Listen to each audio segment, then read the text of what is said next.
आप सुन रहे हैं सुबह संदेश मॉर्निंग वॉइस। अब प्रभु का दास ओएम महतो पटना सर्जन से बांटा जाएगा। प्रभु मुझको बना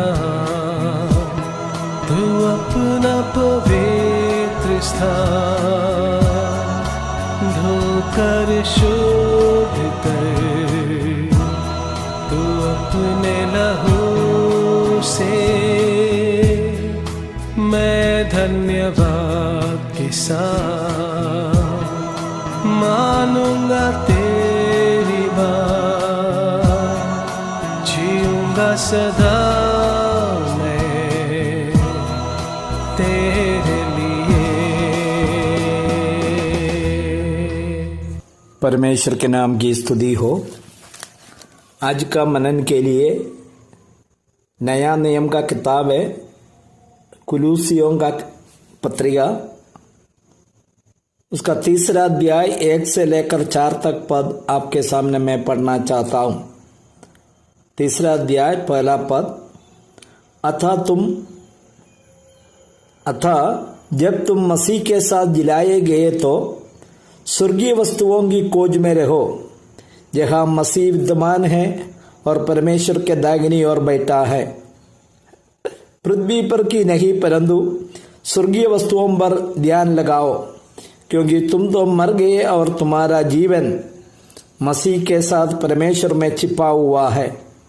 जब मसीह जो हमारा जीवन है प्रकट होगा, तब तुम भी उसके साथ महिमा सहित प्रकट किए जाएंगे। जो व्यक्ति प्रभु यीशु मसीह पर विश्वास किया, उसके द्वारा विश्वास करके उद्धार पाया है, अनंत जीवन पाया है, उस व्यक्ति के लिए संदेश बहुत महत्वपूर्ण है। यदि आप प्रभु पर अभी तक विश्वास नहीं किया, नहीं तो आपका उद्धार का निश्चय नहीं है, तब इस संदेश आपको समझ में नहीं आएगा। यहां पर लेखक ने यह बात बताता है, अर्थात जब तुम मसीह के साथ जिलाए गए तो स्वर्गीय वस्तुओं की खोज में रहो। मतलब क्या है? बाइबल बताता है जो व्यक्ति पाप किया, पाप के साथ जन्म लिया है, वो मर चुका है उसका आत्मा में, उसको कोई जीवन नहीं है। शारीरिक जीवन तो है, इफिसियों का किताब 2 अध्याय में बताता है, जो पापों और अपराधों में मर चुके थे।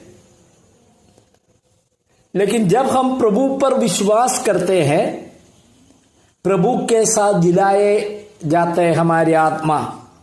यही बात पौलुस ने यहां बता रहा, जब तुम मसीह के साथ जिलाए गए तो, मतलब दूसरे शब्दों में कहा जाए, यदि आपका उद्धार हुआ है, आप अनंत जीवन का वारिस है, आपको पक्का यकीन है आज प्रभु आने पर नहीं तो मेरा मृत्यु समय स्वर्ग में जाएंगे, क्योंकि मैं पाप से उद्धार पाया।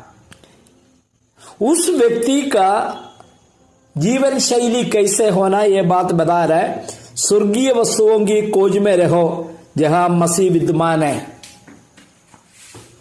विश्वासी होने के नाते, प्रभु का संतान होने के नाते, हमारा हमेशा ध्यान स्वर्ग की ओर होना चाहिए, क्योंकि हमारा प्रभु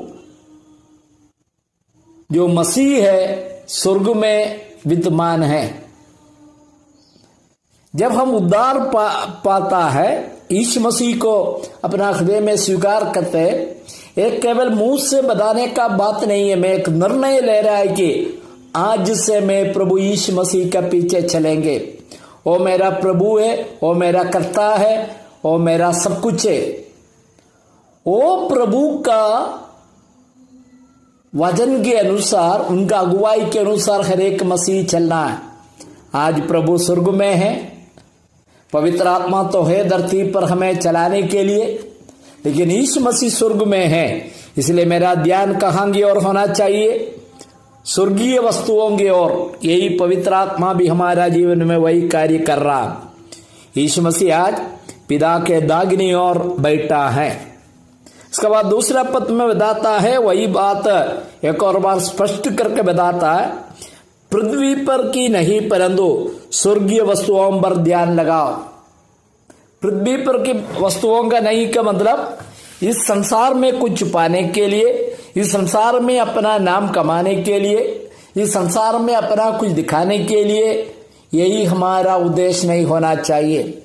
आपको मालूम है, हर एक व्यक्ति इस संसार में अपना कुछ दिखाना चाहता, मैं इस संसार में कुछ है।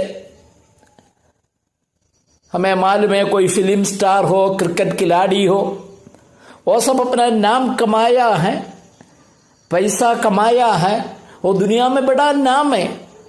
लोग चाहते वैसे ही मुझे भी एक नाम मिलना, लेकिन विश्वासी का विचारधारा कभी भी ऐसा ना हो, क्योंकि मेरा प्रभु स्वर्ग में है और आज और कल मुझे स्वर्ग में जाना है, ये प्रतीक्षा मेरा और आपके अंदर में होना चाहिए।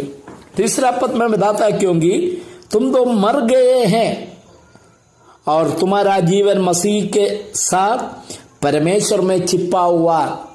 संसार के लिए हम मर चुका है, हम अभी तत्काल के लिए जीवन बिता रहा, लेकिन संसार का वस्तु, संसार का सुख विलास, संसार का कोई भी वस्तु मेरे शरीर में कोई असर नहीं पड़ता, क्योंकि मैं इस संसार के लिए मर गया। संसार के इच्छा, संसार का प्रलोभ, सबके लिए मैं मर चुका है और मेरा एक ही लक्ष्य है, प्रभु को प्रसन्न करना, प्रभु का वचन को सुनना, प्रभु के लोगों के साथ जीवन बिताना, यही मेरा जीवन का लक्ष्य है। 4 पद में पढ़ते हैं, जब मसीह हमारा जीवन प्रकट होगा तब तुम भी उसके साथ महिमा सहित प्रकट किए जाएंगे। यही हमारी आशा है। प्रभु यीशु मसीह एक दिन आएगा और हम उसके साथ अनंत काल तक प्रभु के साथ जीवन बिताएंगे। यही धन्य आशा प्रभु ने मेरा और आपका जीवन में दिया। मुझे सुनने वाला हर एक भाई लोग अपना जीवन को परख कर देखिए। यदि आप प्रभु को स्वीकार नहीं किया तो जल्दी प्रभु को अपना जीवन में स्वीकार कीजिए। वो प्रथम जो बात है, जो आप यीशु का चेला है, रोज बाइबल पढ़ते, प्रार्थना करते, आपका विचारधारा ऐसा होना चाहिए, इस संसार में कुछ कमाना नहीं, ध्यान नहीं लगाना, प्रभु की ओर अपना ध्यान लगाकर एक अच्छा जीवन बिताने के लिए प्रभु आप सबको इस संदेश के द्वारा सहायता करे। प्रभु के नाम की स्तुति हो, आमीन।